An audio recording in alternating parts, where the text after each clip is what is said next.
Welcome to the first installment of SOS, Saturday of Spirituality. I'm Neshama of IamNeshama.com, where we help you develop a spiritual approach to life, creativity, and personal growth. Today I'd like to talk to you about the power of the spoken word. And before you start thinking, I know my words are powerful and I already speak positive about the things I want to see in my life, answer me this one question. Have you said anything, even in passing, that sounds like the following? Oh man, I'm really praying my car holds up till taxes come. I really can't afford a new car right now. These women nowadays don't even want to give a guy a chance unless he's pulling in six figures. I'm perfect for that position, but they're gonna want someone with more experience. Man, my thighs are starting to get big. I really need to start losing some weight.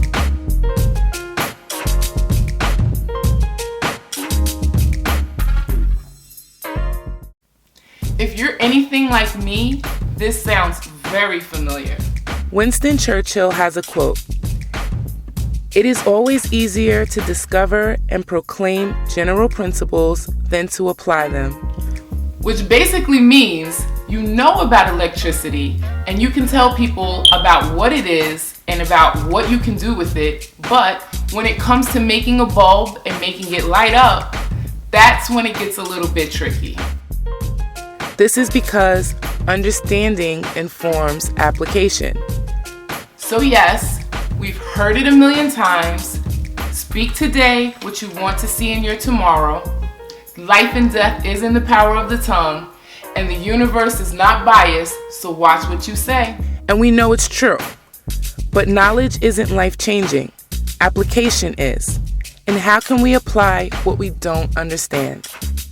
So today, I want to break down the process of creation so that we can begin to understand the relationship between the things we're saying and the realities we're experiencing. All things, whether they are tangible or intangible, pass through 3 stages of creation. And to help me explain these 3 stages more clearly, I'm going to use an analogy to banks. Stage 1 of creation happens on the energy plane. This is like the vault. It's where all the potential for creation is stored. All potential for creation is generated by the collective thoughts, ideas, desires, statements, questions, opinions, perceptions, and imaginings that have ever been and ever will be conceived. This vault is endless by nature because anytime anyone, anywhere, thinks anything, imagines anything, or feels anything, the energy form of whatever it is appears in the vault.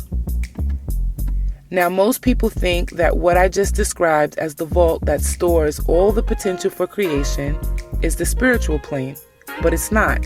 I can't stress it enough that the spiritual plane of existence does not house potential for creation. Stage 2 of creation is the spiritual plane. This is like our personal bank accounts. Everything in our personal accounts is generated by our belief and is pulled through straight from the endless vault, fully formed. Anything we believe is deposited into our personal accounts straight from the vault in an already fully formed state. There is no lag time, no building time. Once you believe it, it appears.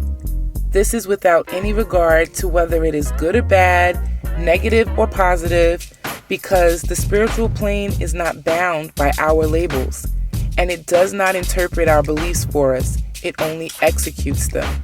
So what prevents us from being bombarded with all the insane things we create with our random and often unexamined beliefs? Stage 3 of creation, which happens on the physical plane of existence, and this is the equivalent of cashing a check at the bank. You must fill in the amount and you must sign the check so that the teller has a confirmed record of what they are meant to give you, and the teller can verify that you should have access to that account. And here we are at the power of the spoken word. What you say is the amount filled in on the check, and your voice is your spiritual signature. So how can we apply this understanding? First, rephrase statements of want or need. For example, say this is the color car I'm getting instead of this is the color car I want. Statements of want or need will manifest more desire and more need, not what's desired or needed. Second, never confirm with your words the things you don't want to manifest, and never co-sign when others say things you don't want to manifest. And lastly, if all else fails and you find it too difficult to mind your words, then practice silence.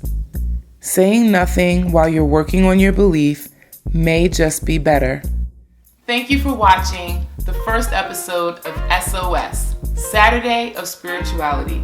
Hopefully now that you understand the process of creation a little bit more, you'll be in a better position to apply the power of the spoken word in your life.